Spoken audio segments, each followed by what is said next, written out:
Hi viewers. Big ബോസിന് വരെ സൈക്കിട്ട്.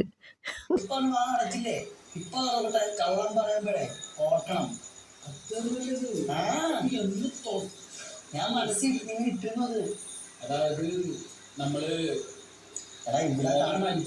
മോൻ മരിച്ചാലും മരുകളുടെ കണ്ണീര് കാണണമെന്ന് പറയൂലേ, അതാണ് ഈ മരുകളുടെ കണ്ണീര് കാണാൻ അതിന് മോൻ സ്വന്തം മോൻ മരിക്കട്ടെ. പുലർച്ചെ 1:45. ആരൊക്കെ എന്തൊക്കെ സംസാരിക്കും ബിഗ് ബോസ് മാത്രമേ അറിയൂ. അതായത് ഇവിടെ കേൾക്കുന്നവർക്കും കാണുന്നവർക്കും അറിയും. എനിക്കത് മാത്രമേ എനിക്ക് പറയാനുള്ളൂ. ഇത്രയും കാര്യങ്ങളൊക്കെ ചോദിച്ചപ്പോൾ കൂടുതൽ ആൾക്കാരുടെ പേരൊക്കെ പറയാറില്ലേ? അല്ല, അവരുടെയൊക്കെ മുഖങ്ങളിൽ നിന്ന് നോക്കായിരുന്നു.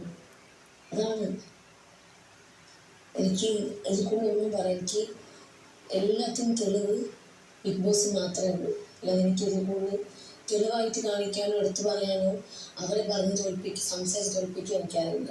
എനിക്കൊരു മോശം പരാതി മാത്രമേ ഞങ്ങൾ ഇത്രയും പേര് നമ്മൾ 4 പേരും, ഞാനും ശൈത്യ, നൂറ, ആദില, ഞങ്ങളെല്ലാവരും ആഗ്രഹിച്ചത് അങ്ങനെ കണ്ടതുകൊണ്ട് നമ്മൾ പുറമേ നോക്കിയപ്പോൾ നമുക്ക് അങ്ങനെ രീതിയിൽ നമ്മൾ പറയുകയും ചെയ്തു. നമ്മൾ ഇത്രയും ഞാൻ പറയുന്നുണ്ടായിരുന്നു അവർ ഫ്രണ്ട്സ് ആയിരിക്കാം, പക്ഷെ പുറത്ത് പോവുകയാണെങ്കിൽ അത് അവർക്ക് നെഗറ്റീവ് ആയിരിക്കും, നമുക്ക് അറിയില്ലായിരിക്കും.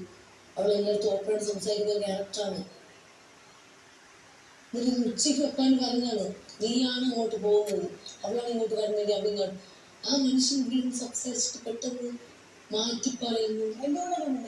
ഞാൻ നോക്കിയത് കാണാം, അവർക്ക് ഡ്രസ്സ് ഇറങ്ങി കിടക്കുകയാണ് എന്ന് ഞാൻ പറയുന്നുണ്ട്. ഞാൻ മയക്കിട്ടിട്ടുണ്ട് അവിടെ, നമ്മളെല്ലാവരും മയക്കിട്ടാണ് സംസാരിക്കുന്നത്. ഇത്രയും മോശമായിട്ട് ക്ലിയറിങ് കാണിച്ചപ്പോൾ എടുക്കൊച്ച് അവിടെ പോയി കിടക്കുമെന്ന് ആരെങ്കിലും പറയുമോ? എനിക്കൊന്നും ഇതിനെ കളിക്കാണെങ്കിൽ ക്യാമറ മുമ്പിൽ തോന്നുന്നു കാണിച്ചാൽ പോലെ ഞാൻ പറയുന്നത് എനിക്ക് എന്തായിട്ടാണ് അതിനാ ചോദിച്ചത്. അന്ന് ഞാൻ അതിൻ്റെ ചോദിച്ചാ ആരെന്താ പറഞ്ഞത്, ആരാ പറഞ്ഞത്? അപ്പൊ ഞാൻ കയ്യിൽ വെച്ച് കൊടുക്കണോ? എല്ലാവരും കയ്യിൽ വെച്ച് കൊടുക്കും. എനിക്ക് ഈ സംസാരിക്കുന്ന പോലെയും എനിക്ക് വൈകി പോലെ സംസാരിക്കും. 93-ാം ദിവസം പുലർച്ചെ 2:05. ഉച്ചയ്ക്ക് വിഷയം സംസാരിച്ചു. ഏതാ ജിൻസിയെ വിഷയം സംസാരിച്ചു. എനിക്ക് എന്തിനാണ് പറഞ്ഞത് ജിൻസി എൻ്റെ അടുത്തുള്ള രീതികളെ കുറിച്ചും കാര്യങ്ങളെ സംസാരിച്ചു. ഞാൻ പറഞ്ഞിട്ടുണ്ടെന്ന് ചോദിച്ചു. ഇല്ല, ഞാൻ ഒരിക്കലും ആരും പോലെ അങ്ങോട്ട് പോയിട്ടില്ല. നമ്മൾ സഭയിൽ വന്നിരിക്കുമ്പോൾ അടുത്തുനിന്നിരിക്കുന്നതാണ്. ഞാനാണ് അവിടെ പോയിട്ടില്ല. അവളെന്താ പറഞ്ഞു? അവളെന്താ പറഞ്ഞു? അങ്ങനെ പറഞ്ഞു. പറഞ്ഞ കാര്യം കുറച്ചാൽ പറഞ്ഞ് ഒളിച്ചു പുറത്തും പറയാല്ലേ.